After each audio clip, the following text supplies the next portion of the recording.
ever seen our stories on computer predators? Yeah. This is one of them. Why did you come here in the first place? To see a 13-year-old girl. I turn on the webcam, and his reaction is, "You are so hot." What grade do you teach? 6th grade. So you teach kids about the same age as the girl you were coming to see. I'm ashamed. Truly ashamed. So am I going to be on TV or what? They're still out there, and we're still exposing them. A new Dateline investigation to catch a predator 4. Predators scouring the internet, targeting children for sex. It's a national problem that Dateline has helped uncover. Good evening and welcome to Dateline. I'm Stone Phillips. I'm Ann Curry. We received such an overwhelming response from our last investigation, some 15,000 emails from parents, grandparents, teachers, and law enforcement. And here's what they had to say, quote, "Keep up the good work. Keep the issue alive. You're impacting lives." So tonight we're back with our 4th undercover investigation. This time we travel to small town America. Even far from big cities and suburbs, vulnerable young teens are not far from danger. A warning, some of what you're about to see is explicit. Here's Chris Hansen. Do you watch Dateline NBC? When I can. Have you ever seen our stories on computer predators? No, I haven't seen it, but I've heard about them. We've set up a new computer sex predator operation in a new location, but this man's excuse sounds pretty old. And what have you heard about those stories? That there's pedophilers out there, but that's not my intention tonight. I just wanted to have a party and have a good time. Hello? One second, I gotta change my shirt. Okay. 2 years ago, Dateline launched an undercover investigation into online sexual predators. Hey, how are you? Okay. Could you explain yourself? And we had no idea we were about to expose a national epidemic. Adults trolling the internet looking to meet young teens for sex. What are you doing as a man of God, as a rabbi? Our investigations revealed the enormity of the problem. Over the course of 3 undercover stings, we exposed almost 90 men. Possibly you would have had sex with a 13-year-old boy. Our past investigations have been in major metropolitan areas. The first near New York City, the second in a suburb of Washington, D.C., and the third close to Los Angeles. Okay, get up, turn around, put your hands behind your back. Could it be that this is a crime that only happens in and around big cities? Or does it happen everywhere? Even in rural America. Tonight, our 4th investigation into internet predators. Only this time, we're going straight to the heartland. Greenville, Ohio. Population 13,000. We're in the middle of nowhere. We're 45 minutes outside of Dayton, and we're 5-6 hours from Chicago. Nestled among the cornfields and cow pastures, we found this large house, just the right size for our crew and specialty cameras. All right, Dell's doing a great job. She's got the guy. Frag and Dell, their screen names, are from pervertedjustice.com, an online watchdog group that for the last 4 years has been catching internet sex predators and exposing them. 4:00 p.m. is Gear Jammer. We hired the organization as consultants so we could watch them do what they normally do, go into chat rooms and pose as 12 to 15-year-olds home alone, interested in having sex. I'm pretty much the only one here. So while the perverted justice decoys troll chat rooms, our crews set up 11 hidden cameras, 7 outside covering all angles of the driveway, side, and back of the house, and 4 cameras on the inside. What you're about to see happen to this man emerging from the shadows is going to repeat itself over and over again at our undercover house. He's 40-year-old Alonzo Wade. He's been chatting online about sex with a girl who said she was 15. When she says she's worried she'll get pregnant, he says, "I am fixed."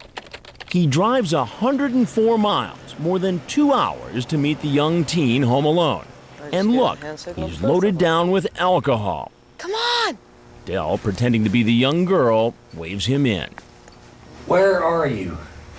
I'm just going upstairs to get a Band-Aid. I'll be right back down, okay? All right. Then he appears to pull down the zipper on the front of his pants. What he was planning to do next, we'll never know. How are you tonight? Fine. He stops as soon as he sees me. Now, what were you doing with your pants there when you were heading towards the door? My zipper came down, excuse me. I was just going to go outside and make sure everything's okay. Well, you brought quite the selection tonight. Yes, sir. What do we have here? Well, that's mine. Alonzo claims the 12-pack of beer and 2 6-packs of Mike's Hard Lemonade are all just for him. Were you going to give any to the 15-year-old? Oh, no. I don't do that. And I got a 15-year-old daughter myself. Well, come I on, asked her Alonzo, what- you brought the 12-pack and 2 6-packs I here to said, this house. what does she like to drink? That I say I was never what I was going to bring it. You got it in black and white that I said I'd bring it. But And you brought it. yes, I did. You say that... But she also asked for it. Alonzo says he didn't want to drink in front of his daughter, so he came here to drink, not to have sex. But he seems to leave the door open. It appears to be clear from this transcript that you are open to the idea of having sex with this girl. No. Well, it appeared yes. Would I? No. Or maybe. All right. Maybe. What is it, Alonzo? Yes, no, maybe so? Maybe. Maybe. So maybe you would have had sex with this girl? Maybe. What should happen to you, Alonzo? I should go to jail. And that's exactly what's about to happen. Sheriff's office! Put the beer down right now! Put it down! Put your hands in the air! Like our most recent investigation, Perverted Justice is cooperating with local law enforcement, providing the Darke County, Ohio Sheriff's men with the evidence needed to make an arrest. Here in Ohio, showing up for sex with a minor after soliciting them online is a felony. After deputies read Alonzo his rights, Sir, listen to me right now. Yes, you have the right to remain silent. Do you understand that? Yes, sir. he's taken in for questioning, Spread your feet apart for me. photographed, fingerprinted, and put behind bars. Detective Mike Burns of the Darke County Sheriff's Department says he contacted Perverted Justice about doing a sting operation because he was looking for a way to combat internet predators in his area. It was just a miracle from heaven as far as meeting our needs, because we're struggling so badly to get things going that, you know, here it is. Here's the answers for you. The detective and his men will conduct their stakeout from the house across the street and in the mobile home behind our house. Just as they did with Alonzo, once a suspected predator goes in the house, Detective Burns will have his men move into place, ready to make the arrest. Where are you at? Get ready for the parade of potential predators, this time here in the heartland of America. Up next, you may be surprised who exactly does come calling: a fireman and a student at an evangelical Christian college. I don't know if I'd really be able to go through with it. But you walked in the door. To Catch a Predator 4 returns in a moment.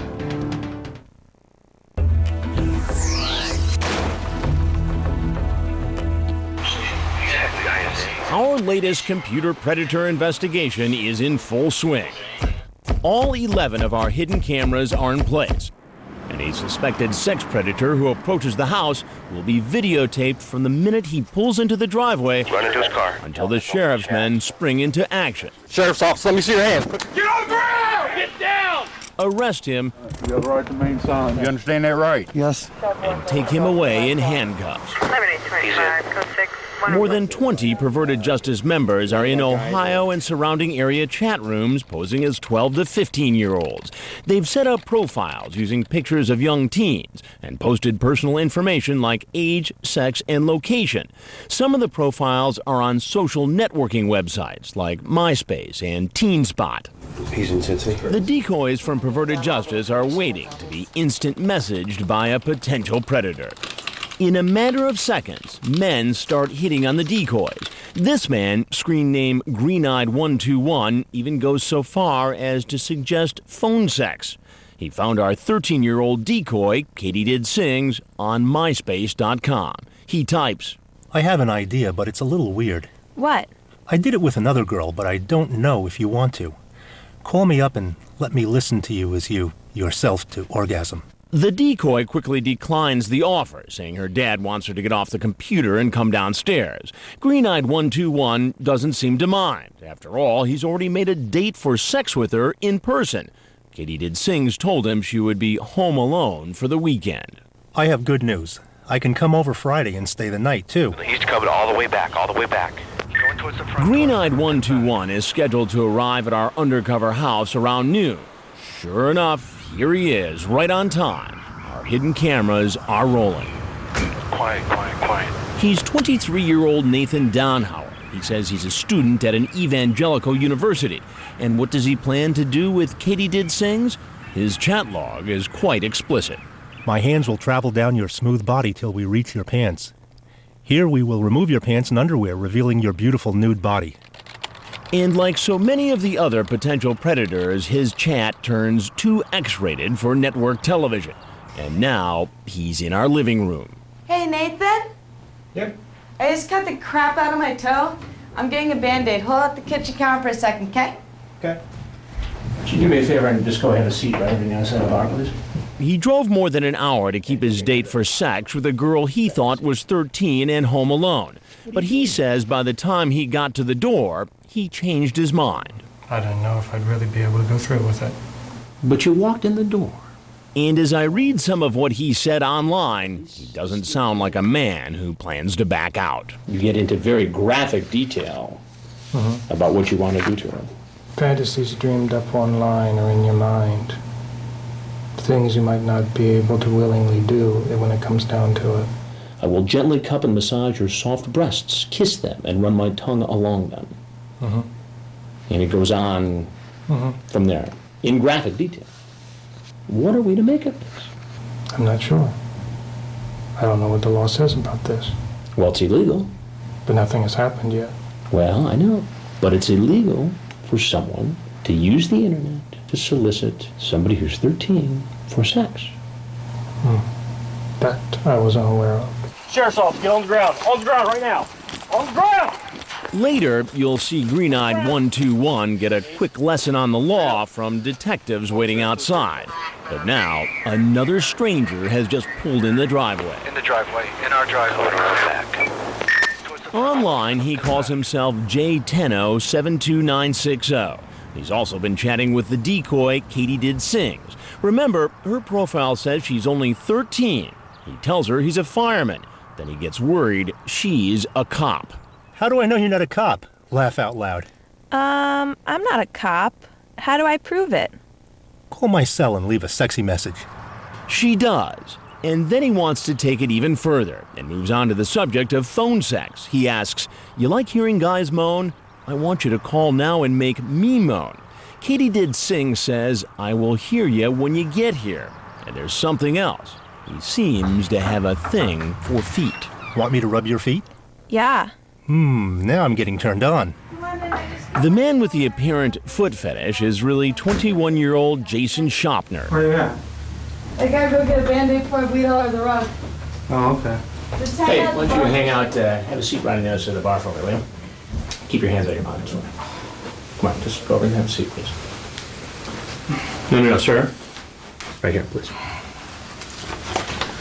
What's going on? Why don't you tell me to get things started? Tell me what was happening. I don't know. You don't know? I do, I'm sorry.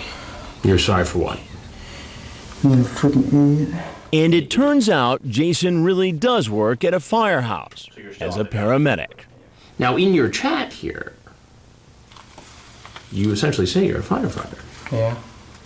Don't you think that might impress a 13-year-old girl? Well, look, I'm sorry. What was your plan here today? I don't know. You don't know? I seriously don't know. Well, it looks like you knew based upon this chat. Want me to rub your feet? No, no, okay, all right. What would have happened if I had not been here? I would have done something stupid.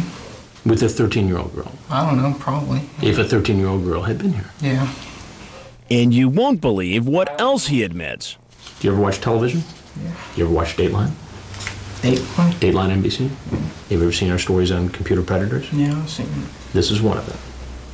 Oh, no. So even after seeing our previous investigations, watching men being confronted and arrested, he wasn't discouraged from doing the very same thing. And as you'll see later, he's not the only one. Yeah, and I've seen this on TV. You've seen this on TV before. As this investigation continues, we hear something we've never heard before. My religion. Men talking about religion. My Bible. I have no one else to turn to but God. I go to church every Sunday. When we come back, how far will these guys go? A 2-hour trip to meet an underage teen. What makes a man get in a car and drive 2 hours at 2 o'clock in the morning? To Catch a Predator 4 continues in a moment.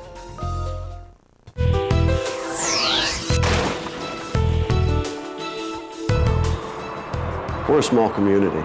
For the most part, everybody knows everybody. Because we're in such a remote location, most of the men coming to our undercover house have to drive miles and miles over country roads. Some even cross state lines. He's coming over here. This 23-year-old drove from Fort Wayne, Indiana. It's about 103 miles, more than 2 hours away. He brought alcohol for someone he thinks is 13. Did you bring the mics? Yeah. Cool, I'll be right back. And this man pulling up to our house is from Reynoldsburg, Ohio, 112 miles away. He drove more than 2 hours to meet with someone who said she was an underage teen home alone. It's 2 o'clock in the morning. Like all the other men who visit, he has no idea our hidden cameras are rolling. Where are you at? I have to go change out of my clothes, okay? Okay. Just sit at the bar for a second, okay? I'll be right back down. It's a little late to be prowling around these parts, huh? Yeah, it is, isn't it? Why don't you have a seat right over here for me? His name is Tim Isaac, screen name Park and Ride 469, a 42-year-old training manager for a global transportation company. He's been chatting online this evening about having oral sex with a girl who said she was 15, Sadie the Smarty. He wants to know if the sex talk has made her aroused. Sadie the Smarty types, well, not yet. Talk doesn't do anything for me. Park and Ride types back, well, my tongue will. What makes a man get in a car and drive 2 hours? I don't know, just somebody wanted to meet me and I want to meet them, I guess. At 2 o'clock in the morning? Well, I didn't really want to, I wasn't looking for nothing. You walk into a house. Well, I wouldn't, I was kind of scared about it, to be honest with you. Well, you walked in. I'm not looking for, to like do anything or anything. I got boys that are 20 and 21, sir. Sons? Yes, sir. What if one of your kids was home alone and some guy walked in the back door just all happy as heck to be here? To be honest with you, I wouldn't like it, sorry. I'm just nervous.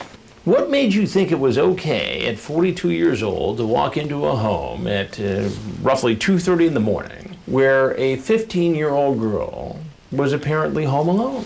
Well, I wasn't for sure if she was 15 or not, to be honest. Well, that's what she said on the internet. Perhaps I can refresh his memory by reading some of his chat log. You're only 15, a little young for this, aren't you? Yep, I'm 15, and no, I'm not. Okay. Are you still a virgin? Stupid question for an older man to ask a girl like that. But baby, 15 can get me 20. Yeah, it probably can. It probably will.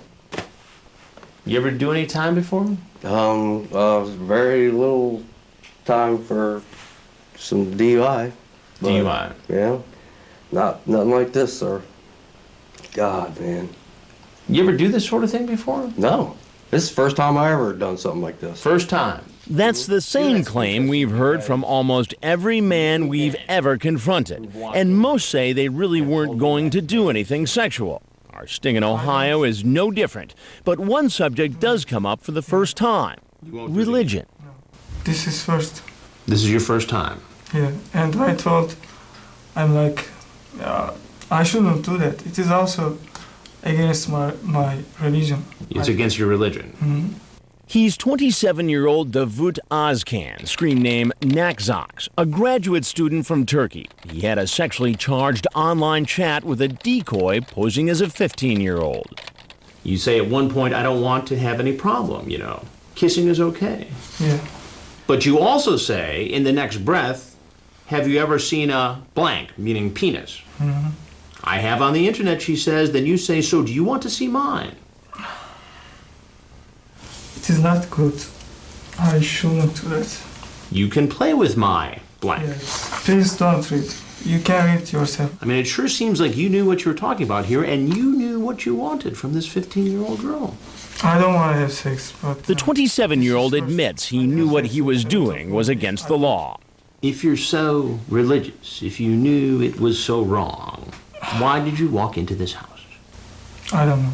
And he wasn't the only one claiming to be religious.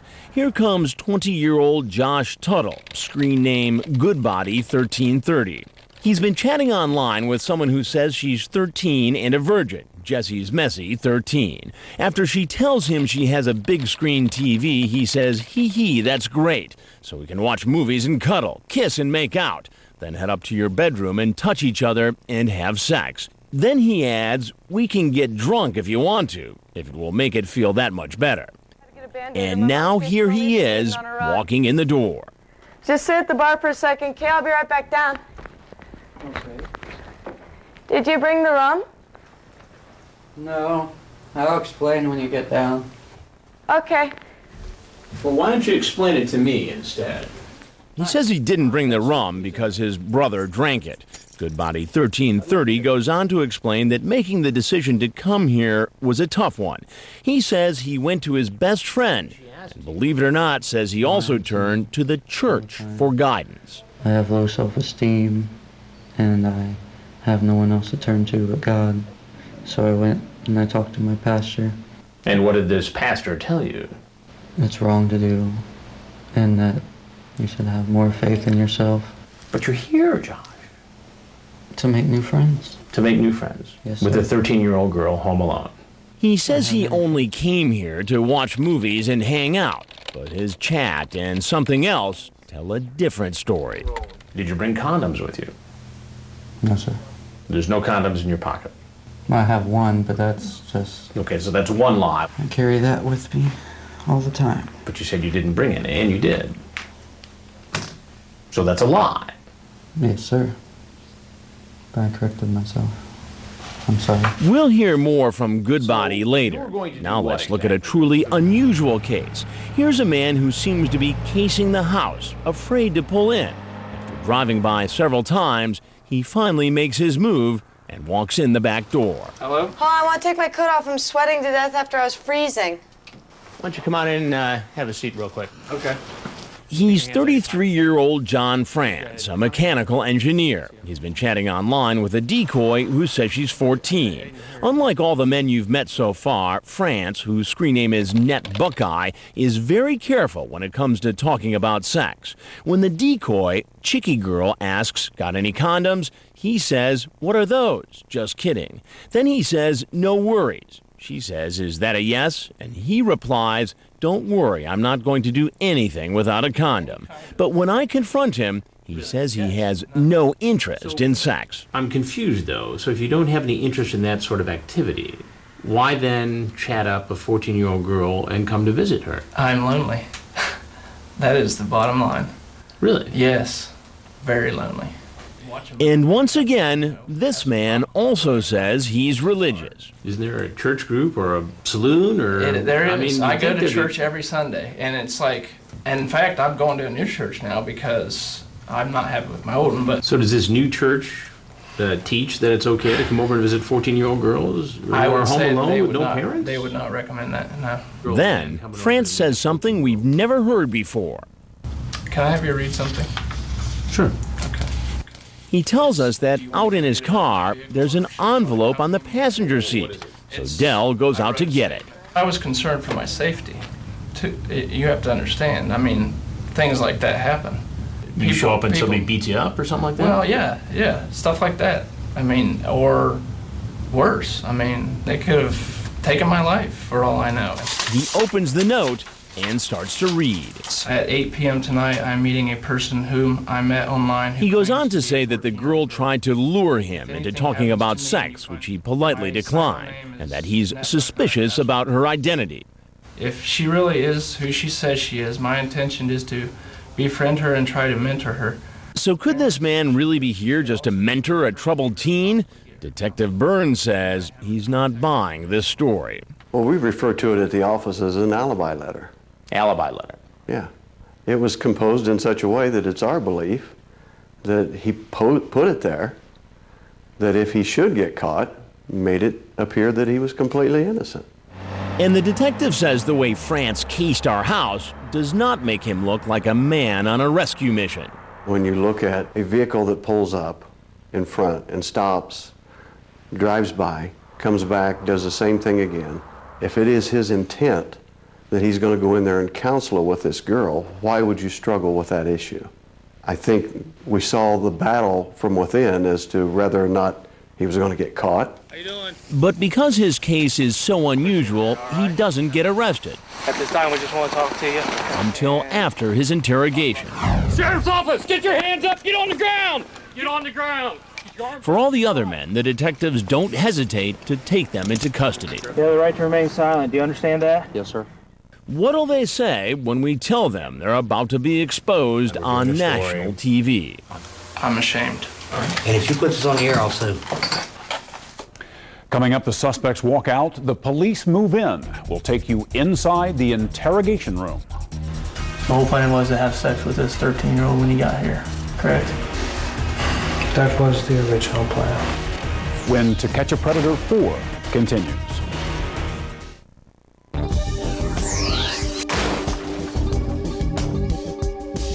Welcome back to Dateline's fourth undercover investigation into online sex predators. This time, we're far from the bright lights of America's big cities and suburbs and in the heart of rural America, Greenville, Ohio, a community of just 13,000 people.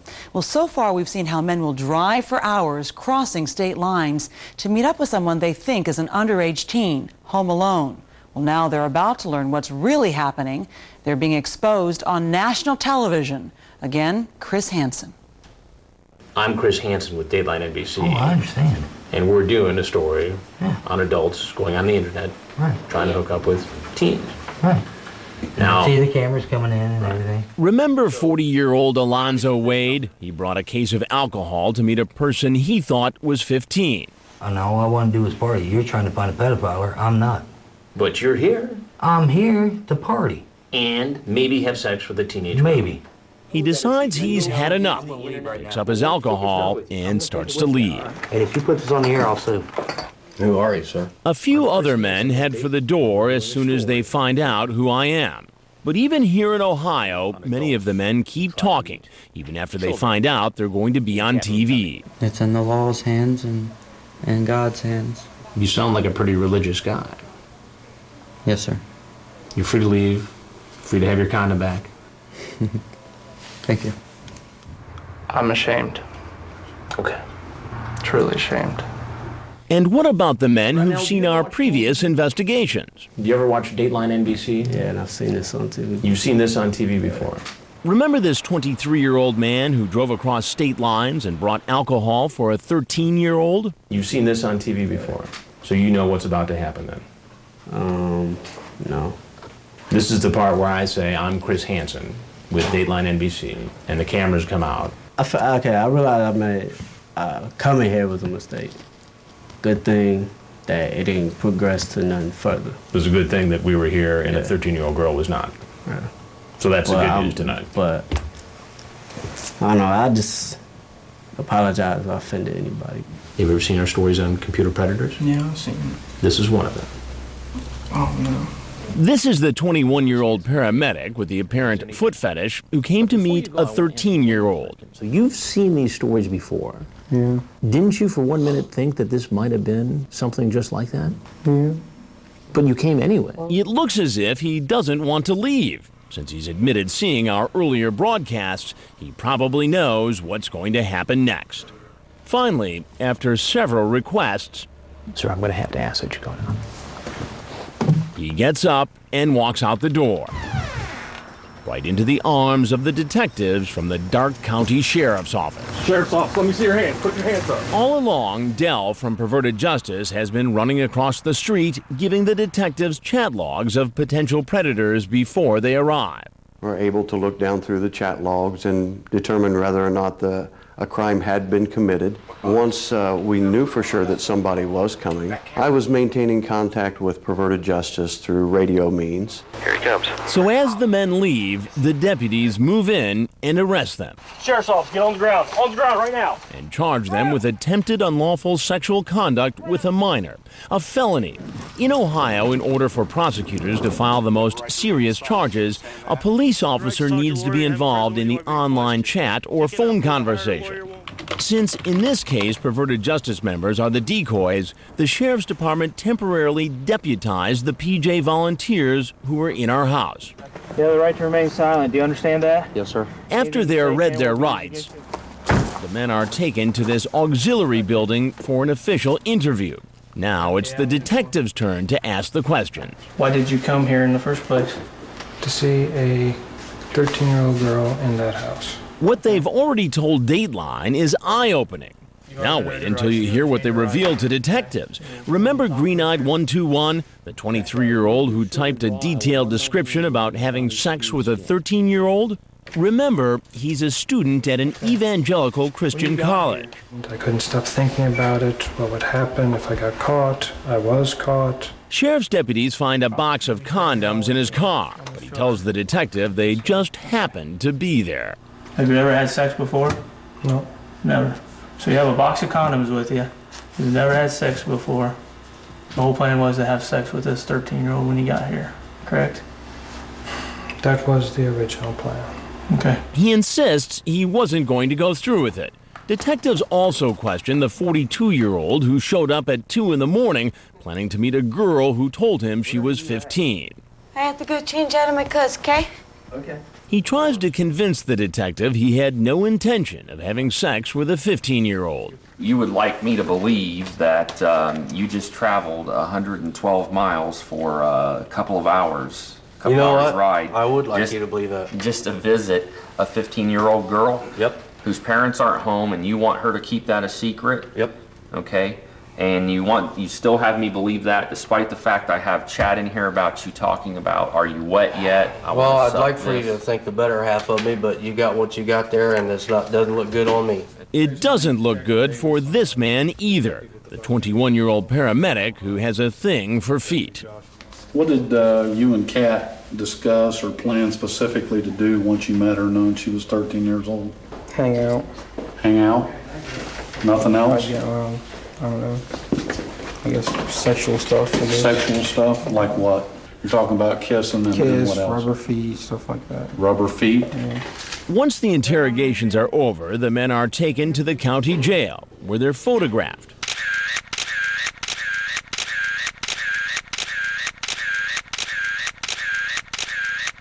Don't take. Fingerprinted. Give me your right hand, your thumb. Strip searched and put behind bars, awaiting a hearing before a judge. Most face up to 18 months in prison. Where are you? But our story doesn't end there. The next man you'll meet has a dark secret, a secret that's about to come out, and it's going to shock an entire community. Why don't you just tell me what you do for a living? I'd rather not say. Coming up, a potential predator asks to see his prey. Where are you? And he does, but it's not who he thinks. I was like, well, are you going to call if you're coming or if you're not coming? He's like, I'll call either way. When To Catch a Predator 4 continues.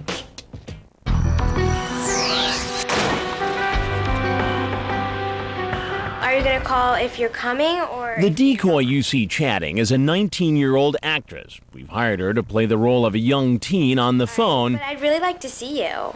and on a webcam. All right, let's pull up my webcam first. This potential predator thinks he's chatting with our actress who's posing as a 13-year-old virgin. It's actually Dell from Perverted Justice typing on the computer. He's 26-year-old James Rutherford, screen name I.U. Rutherford. He's been chatting online for more than a week with Princess Danica. And he started out very slowly, trying to convince her that he could be trusted. He was a good guy. He ended up getting on webcam. And what does the 26-year-old do with his webcam? He starts putting on a show. He takes off his shirt, flexes his muscles, and even shows off his pierced tongue. He tries to convince the decoy to do a bit of a show as well. Several times he asks the actress to show him her stomach. She finally agrees and he says, "Nice tummy, hun. I want to lick that." Then he says, "I owe you something now, don't I?" And then he starts pulling the boxers down a little bit. Doesn't go all the way down. Remember, he's talking to an actress who he thinks is 13 as he watches her on a webcam. As the chat progresses and plans are made to meet, he types, "I'm so freaking horny. You know, if you had me naked, I'd want more, right?" But just before he gets in his car to come over, he calls. I was really looking forward to it. That's not fair. I'm so bored here. It appears the man is having second thoughts. Could it be that he's actually having a change of heart and is questioning his own behavior? I was like, well, are you going to call if you're coming or if you're not coming? He's like, I'll call either way. A few hours go by and we don't hear anything from Rutherford. We assume he's not coming. Okay, gotcha. I'm familiar with that approach. Until suddenly, someone spots him pulling into the driveway. That's his red Corvette driving around to the back of the house. The decoy goes out to wave him in. Come on in. The door's open! Where are you? Oh, I'm just gonna go finish getting ready. I'll be right there. Come here. No, I promise I'll be right back. No, come here. I'll be right there. Just wait. You gotta be a little patient. Actually, I want you to come here. That's what I thought. Rutherford says he had a feeling this was a setup. Still, there was no denying what he'd been up to. Who did you think you were going to meet here? Just this kid I've been talking to. This kid? I know she's a kid. How old? 13, 14. 13. And how old are you? Too old for 13, 14-year-old. Too old. But there's one thing he doesn't want to tell us. What do you do for a living, Jim? I'd rather not say. Who do you work for? I'll get to that in a minute. No, I'd really like to know. I'm sure I'm on TV or something right now. Apparently, the man has seen our investigations before and doesn't want to reveal what he does for a living on national TV. So I ask him again. Why don't you just tell me what you do for a living? I'm a teacher. And what grade do you teach? 6th grade. 6th grade. So you teach kids about the same age as the girl you were coming to see. James Rutherford is a 6th grade teacher at a Catholic school in Cincinnati, where he also coaches track. He drove 2 hours to get here. I would never do anything. I don't know why I'm here. You were on your webcam, showing off in front of this 13-year-old girl. I know. And the conversation you had with this girl was bad. I know. I don't know why. I need help. Then the teacher offers this excuse. I am going through a divorce. My wife Thursday told me she was leaving me. Yeah, but that doesn't make it right for you to have this kind of discussion. And I shouldn't have. The teacher admits he's chatted with underage kids before and was worried that it had become a problem for him, a serious problem that was getting worse. I've thought about this a lot for years. Maybe I should just stop. Maybe I should get counseling. Maybe I should get help. And I always thought, well, it's not that big a deal. I've never taken it to this step. I don't know if this week has just pushed me over the edge. But fortunately, he's fallen over the edge into our undercover investigation instead of an encounter with a real child. Do you ever watch Dateline NBC? Oh, damn, I've seen one of these. You've seen one of these? Yeah. You know, that was one of the reasons I thought, why am I doing this? This could be a setup. You've actually seen our previous programs on computer predators. I didn't think I was a predator. I wasn't coming up here for anything physical. That's a common excuse we've heard again and again, and this man knows it. I know you've heard this. Hell, I've seen people sit here and say the same stuff. You were suspicious. You had seen our previous stories. Probably got a chuckle out of what happened to some of these guys. Yeah, and honestly, I sat there and watched and thought, those guys are sick. Why would you do that? And that was what, a month and a half ago? And then here I am. But what about the young students he comes in contact with every day? Has this teacher ever crossed that line? His online chat comes uncomfortably close. I could be your teacher. Would you flirt with me? She says wink at you and stuff. Hee hee, okay. I've never, ever crossed a line like that with a person that I was a student. Ever. Not even thought about it.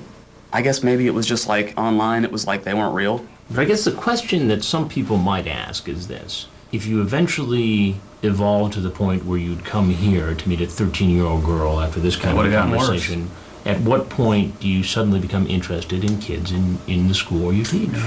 Right? It's a legitimate question. He talked to us for more than 40 minutes. Several times he asked, are the police outside? Am I going to get arrested? In fact, while he was inside, detectives from the Darke County Sheriff's Office had moved into place and were waiting to arrest him. Well, Jim, I appreciate that. I'm sorry. And tell that kid I'm sorry too.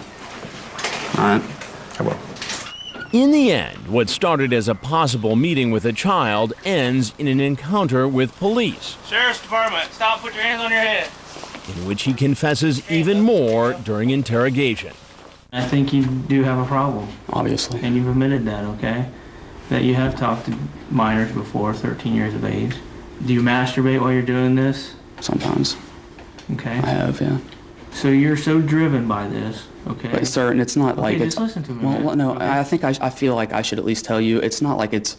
I go on there specifically looking for little kids. Tuck your head. Regardless of his explanation, the teacher is transported just like all the other men to the county jail, where he's photographed, Turn to your right. fingerprinted, strip searched, and thrown in jail.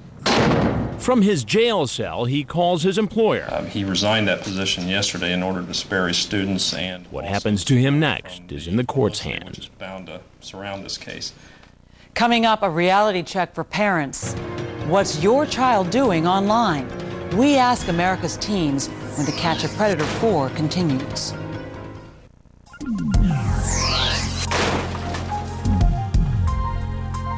All of our predator investigations have been predicated on the idea that teenagers are willing and sometimes eager to share very personal information online. Well, what are kids really up to on the computer? They may not always want to tell you, but they did tell us in a new nationwide survey. It comes down to one simple rule, experts say. Kids online should mean parents on alert. If you could actually look through cyber glasses and see who's peering in your window, who's reading your daughter's blog, who's cyber stalking your son, it is reality. Do teens let strangers into their online world? In a survey conducted by the intelligence group, Dateline questioned 500 teenagers across the country, ages 14 to 18, about their computer habits.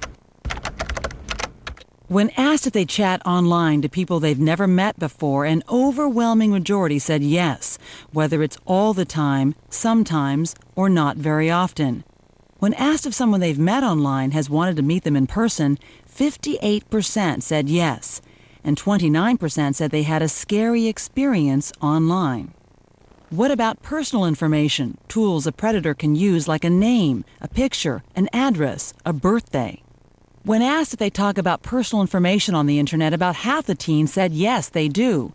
We also asked if they did things online they would not want their parents to know about. Again, about half said yes.